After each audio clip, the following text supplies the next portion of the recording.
Hi friends, I'm glad that you can join me today here on the Issachar Scribe. I am, getting some new equipment. I'm excited that there are changes that are going on. I'm still playing around with it, and we're growing.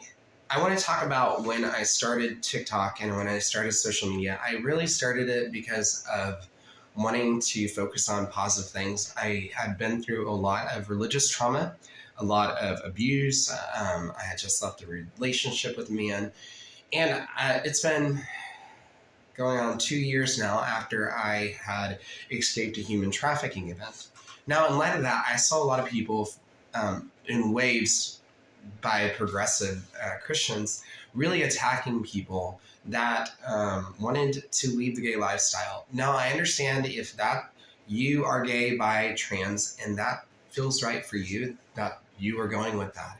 And that level of respect must be extended to ex-gay content creators and more. So what I find is that there is a lot of cynicism for people just deciding to, for either religion or for logistical things, like they just want to have a child with somebody that can give them a child. And that just usually just doesn't happen. The only exception might be a trans couple. And I'm not going down this long conversation of transgender ideology and pseudo things of a person feeling a certain way, still having certain sexual organs. I'm not going into that conversation because that's not the point in this video. But I will say that I've never noticed as much hate. I do know that from what I've seen online, especially with the recent Jubilee video, that ex-gay and former LGBTQ or detransgendered people, or detransitioners as we call them, they're the only types of groups that you can really blatantly hate in the LGBTQ from the LGBTQ, and it's fine. And it's not. It's not okay to sit there and say that our stories don't exist, that we're all liars, and we don't know history. And that's what was happening in the latest Jubilee film. Now, I hope that that is not consistent with the rest of the next couple of years, but I think that it will be. And the largest reason that I think that it will be is because people believe that people become ex-gay or detrans because they aren't aware or they hate themselves. That seems to be a going narrative. I'm trying to figure that out. Can somebody help me why you believe that we hate ourselves, or that we're just not being honest, or that I don't know. It's a lot of propaganda, and it's just not fair. It's not consistent. It's not humane to treat people like us in that particular way. I make content like I do, and I knew that I would have a lot of resistance. I didn't know that I would have as much resistance or discrimination in my personal life as I have had.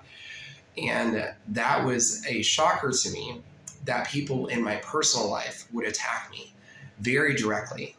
And that really makes me want to make content more, not less. And the claims of you're just acting out or other things were told to me. And I just don't think that that is really, that's not okay. And what I'm seeing is that people that were hurt from religious trauma are acting like everyone will be hurt, emphatically, 100%. And to you, and like I said before on one of my clips, screw you. Screw you allies, pastors, and activists that say that we're all going to have your experience. We're not.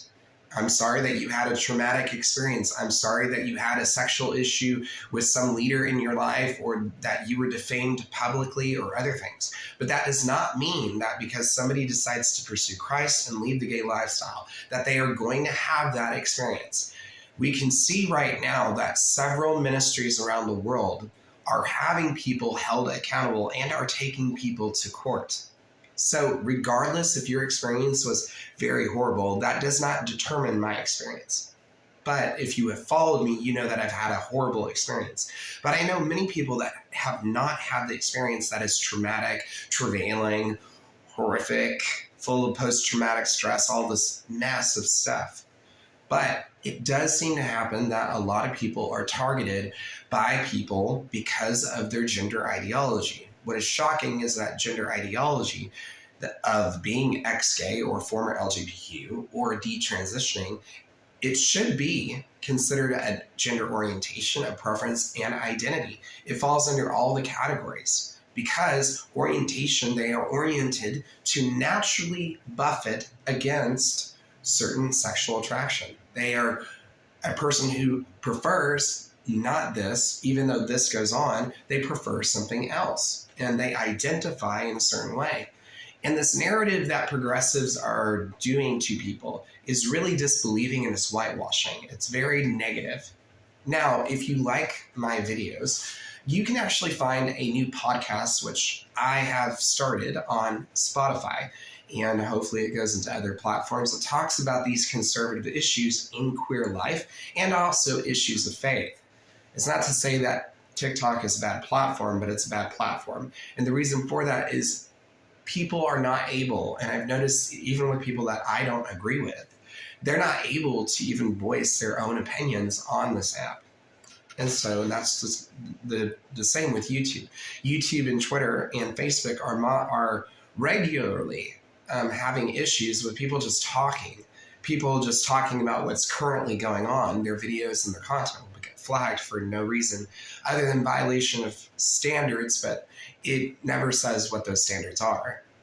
But regardless, like I said, we do have a new podcast called the Iskar Scribe podcast available on Spotify. You're going to want to make sure that you check that out as I talk about a lot of issues and content that I will not be making available on TikTok, YouTube, Facebook, or wherever else. It's just very helpful. They're about 20 to 40 minute clips. I try to keep them somewhere in that range. Kind of depends on what we're talking about for the day.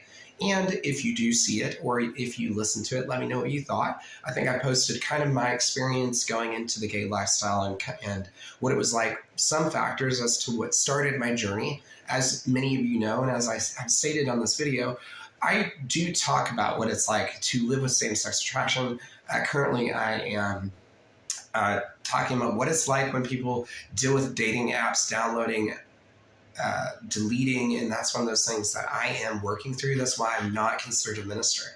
And that's one of the reasons why I'm talking about it, is because this area is not talked about inside of this largely and vastly. And I don't give a rip what you think about my journey. I just don't, because for many people, they do not see people talk about this openly. They have to go to privatized meetings and more so. And if anything I can do is to shed light on those things and be honest and to show what I'm processing and where I'm at, that's actually beneficial not only to the gay community, but also to the ministries around the world. And so that's just, that's just part of it. Sorry, my nose is itchy today. All of this weather has been getting to me, so I'm a little under the weather. And so I've had to take time off work, but that's okay. So for this vlog, I've really wanted to talk about that. I've also been really nervous, kind of. So the issue that I find is that it really is interesting, the number of people that just, the active amount of hate is just atrocious. Or the pseudo claims like I've talked about in our videos on Jubilee. And so it's just really interesting that I am, well, I'm excited because I'm growing. I'm also not excited because I'm growing. I don't know how to respond to that. I'm trying to make an accurate video. And yeah, I don't know. I think that, like all the things, all the setbacks that I've had, and I'm keeping going, and none of these things are stopping me. It's just learning. I'm learning more and more about how people can get away with certain things and call it normal and normalize it in our culture. And most of progressive Christianity, what people call it's not Christianity. Progressiveness is not Christianity because it's rooted in atheism and it's rooted in agnosticism. This progressivism just utterly tells people to be essentially a socialist, in my opinion, and utopic, and not everybody can do that. And that's just what I'm noticing. I don't think it's feasible. I don't think it's healthy to force people in that type of corner. And I think it's very dogmatic. And that's just watching people in my life react and having just a lack of sound reasoning, being discriminatory, and just being uninformed. So if anything, I would actually accuse progressive Christians of being, well, you don't know history and you're not informed. I would actually say that versus other things.